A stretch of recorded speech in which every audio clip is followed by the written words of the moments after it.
안녕하세요. 박민수 원장입니다. 항상 구독해 주시고 좋아요를 눌러 주셔서 진심으로 감사드립니다. 오늘은 혈액 검사를 했는데 이 수치가 비정상이라고 한다면 이분은 만성염증이 될 가능성이 굉장히 높으니까 조심해야 된다. 즉 혈액 검사에서 만성염증의 전조 증상이 나타내는 소견들에 대해서 한번 알아보려고 하는데요. 기본적으로 우리 구독자분들이 잘 알고 있는 검사일 수도 있습니다. 따라서 이 검사를 한번 눈여겨 살펴보시고 이 수치가 높다 그러면 좀 더 주의해서 만성염증을 줄이는 생각이 있을까. 사실 만성염증을 한번 생기고 나면 이거 조절하는 게 굉장히 쉽지가 않거든요. 생기기 전에, 그리고 불씨가 좀 커지기 전에 미리 제압하는 게 굉장히 크게 도움이 됩니다. 만성염증은 말 그대로 서서히 우리 몸을 염증화시키는, 서서히 몸을 파괴시키는 그런 어떤 우리 몸의 가장 큰 주적 중에 하나죠. 두 가지로 대표적으로 나뉘는데 독소, 그러니까 면역체계를 소진시킵니다. 독소가 끊임없이 면역체계를 챌린지하고 공격하거든요.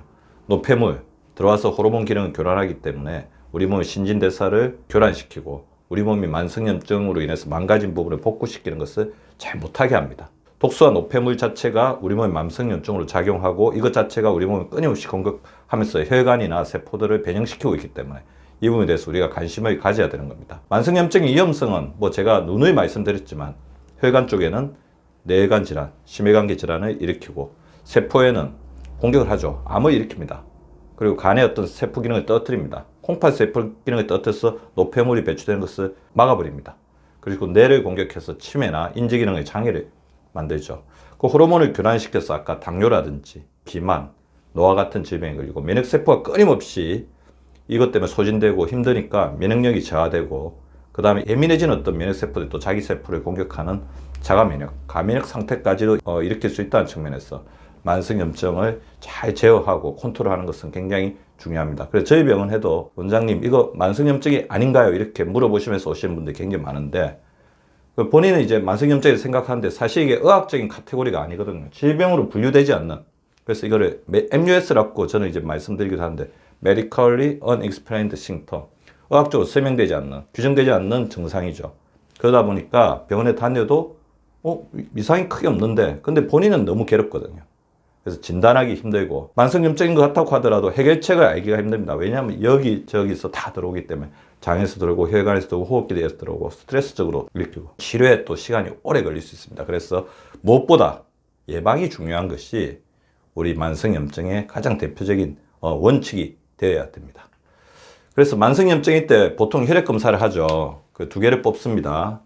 이렇게 병원에 가면 흔히 보는 이제 혈액 검사죠. 여기 있어 ESR. 그래서 적혈구 침강 속도인데 적혈구가 얼마나 염증으로 해서 뭉쳐 있는지 응집되는 속도, 떨어지는 침강 속도를 보는 거고 CRP. 우리 몸에 퍼져 있는 여러 가지 염증 물질들, C 반응성 이제 단백이라고 그러는데 이 두 가지 검사를 통해서 만성염증의 간접적인 지표를 알 수 있는데요. 그렇다면 이 두 지표가 올라가는 소견들, 또 혈액 검사에서 어떤 부분을 좀 주의해서 봐야 될 것인지 한번 살펴보도록 하겠습니다. 만성염증 오고 있으면 시사하는 혈액 검사 소견에는 먼저 중성지방이 있습니다. 중성지방. 자, 여기에 담기는 이제 검사인데요. 우리가 흔히 이제 LDL 콜레스테롤, 나쁜 콜레스테롤에 대해서 굉장히 위험하다고 알고 있는데 중성지방은 두 가지 측면에서 위험합니다. 일단 우리 몸이 지방세포에 직접적으로 쌓이죠. 두 번째는 간에 부담을 줍니다. 지방간이 됩니다. 그리고 췌장에도 부담을 줘요. 그래서 중성지방이 1000 이상 가면 췌장염을 일으키기도 하거든요. 그래서 당뇨가 될 수도 있죠. 근데 중성지방은 다 아시다시피 칼로리로 쓰이는 이제 지방이기 때문에 운동과 식이요법으로 조절하기가 굉장히 쉽기 때문에 중성지방을 잘 조절하시는 게 굉장히 중요합니다. 그래서 중성지방 눈여겨보십시오. 150 이상이 되면 그때부터 주의를 하셔야 됩니다. 될 수 있으면 100에서 150 사이로 이제 유지하는 게 도움이 될 거라고 생각이 되고요. 더 낮아도 크게 상관은 없겠죠. 두 번째 이제 성장 호르몬. 자, 성장 호르몬을 제가 주의 깊게 보는데요. 성장 호르몬이 떨어지신 분들이 많습니다. 평균적으로 이제 한 40대에서 50대 정도 되면 200에서 한 250 정도를 유지하자고 하는데 어떤 분들은 100 이하로 떨어져 있는 분들도 있어요. 스트레스가 심하다든지, 잠을 잘 못 잔다든지, 식이습관이 굉장히 안 좋다든지 그럴 수가 있는데 성장 호르몬이 감소가 되어 있다는 것은 제가 잘 살펴보면 스트레스 호르몬이 굉장히 많으신 분들이 있습니다. 그리고 성장 호르몬이 떨어진 분들이 다른 호르몬의 어떤 불균형들이 굉장히 많아요. 그래서 성 호르몬이라든지 인슐린 호르몬, 그 다음에 다른 호르몬들에도 밸런스에도 굉장히 갑상선 호르몬까지 영향을 미치고 있는 경우 많았고요. 성장 호르몬이 떨어지면 결과적으로 지방이 늘어나고 근육이 부족해지면서 우리 몸을 염증으로부터 막아주는 신체 구성이 불균형하게 됩니다. 그리고 무엇보다 노화의 지표이죠. 그래서 성장 호르몬이 필요 이상으로 많이 떨어지고 있다면 내 몸이 노화가 되고 있고 스트레스 호르몬으로부터 굉장히 많은 공격을 받고 있다. 그렇게 생각하셔야 됩니다. 그 다음에 비타민 D입니다. 디펜스 호르몬, 우리 몸의 방어 호르몬이죠. 근데 검사를 해보면 비타민 D가 30 이상이 돼야 되는데 30 이상이 되신 분들이 거의 없어요. 심한 분들은 10 이하이신 분들도 있습니다. 이렇게 되면 혈관의 콜레스테롤이 높아지고 암으로부터 우리 몸을 막는 능력이 떨어지고 고혈당증이 생깁니다.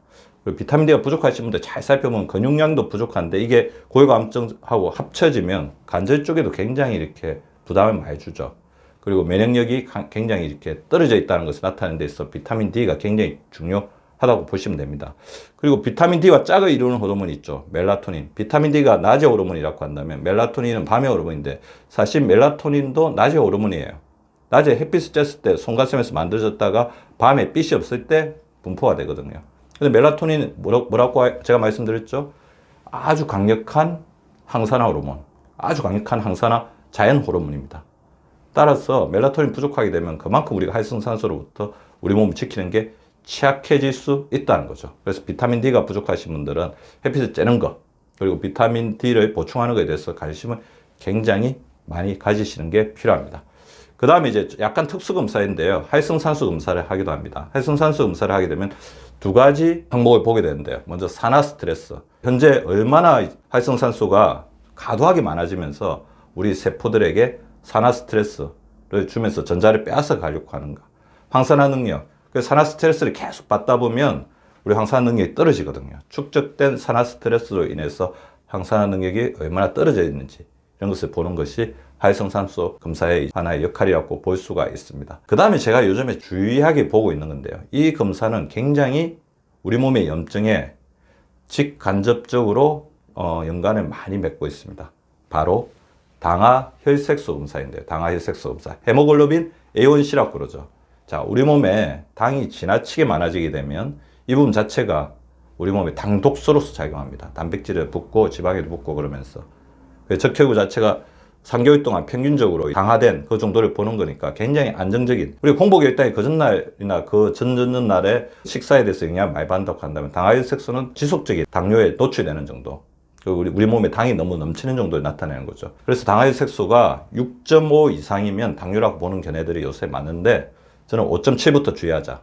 당뇨 전 단계부터 주의해야 됩니다. 그래서 당뇨를 예방하는 것뿐만 아니라 당화혈색소가 올라가고 있다면 우리 몸이 탄수화물의 과도한 섭취로 인해서 공격을 받고 있을 수 있다는 것들을 체크해 보시는 게 필요합니다. 제가 요즘에 당화혈색소 못지않게 자주 검사하는 검사 중에 하나가 인슐린인데요. 특히 이제 당뇨가 의심되거나 탄수화물 과도한 섭취로 인해서 우리 몸에 염증이 나타나고 있다. 그렇게 생각하시는 분들한테는 인슐린을 검사하는데요. 인슐린 수치가 올라가 있다는 것은 어떤 걸 의미하겠습니까? 우리 몸에서 인슐린이 그만큼 많이 분비되고 있다.